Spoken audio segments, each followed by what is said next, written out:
Bonjour Allociné. C'est Rainer. Enfin, c'est Emmanuel, mais en même temps, c'est Rainer. Non! Tu te trompes, Eren! Il y a de quoi être schizo.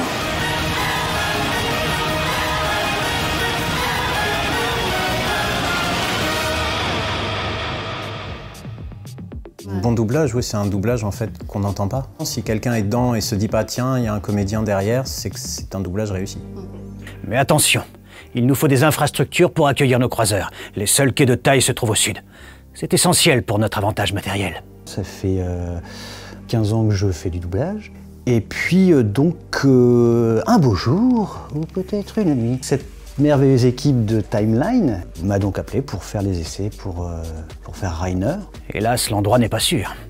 C'est là qu'ont disparu nos navires éclaireurs. L'ennemi surveillera les quais, c'est inévitable. À l'époque, on ne savait pas du tout quelle ampleur ça prendrait. Et là, on est un peu dépassé par les événements. Est-ce qu'on a saisi l'ampleur? Non. Pas au départ. Pas au départ. Non. Mais on était très accros tous les deux dès le départ.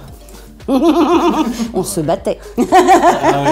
Non, c'est moi qui prends, non, c'est moi qui prends. On l'avait vu venir la série, c'était... Et c'est vrai que cette série, elle gagne à être vue parce que, encore une fois, c'est une vraie tragédie et ça pourrait être même adapté pour le cinéma, enfin je veux dire en personnage réel. C'est prévu. Ah bon? Oui. D'accord. Et je peux pas faire Rainer. Hein. Tu as parfaitement raison. Je ne sais pas ce qui m'est passé par la tête. La plupart du temps, et on a les preuves écrites, hein, j'ai fait des captures d'images, voire tu m'en as envoyé certaines je crois, où la plupart du temps les pros VO disent « Ah oui, non mais la VF c'est de la merde, donc je l'écoute pas ».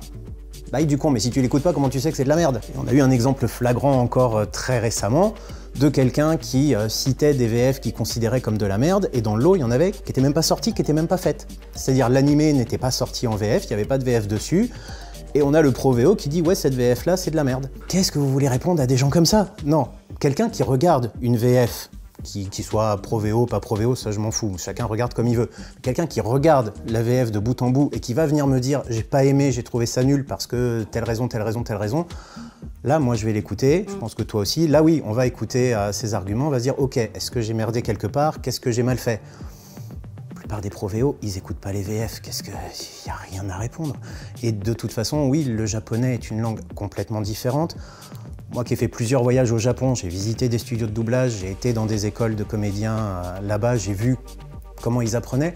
On leur apprend à surexagérer, toujours, mais que ce soit en animé ou pas en animé. Nous, on nous apprend l'inverse, on nous apprend à être naturel. Donc oui, on ne peut pas imiter le japonais en français. Les rares fois où quelqu'un l'a fait, c'est jamais passé et la VF s'est fait démonter parce que « Ah, mais c'est exagéré, c'est surjoué, ça donne rien ».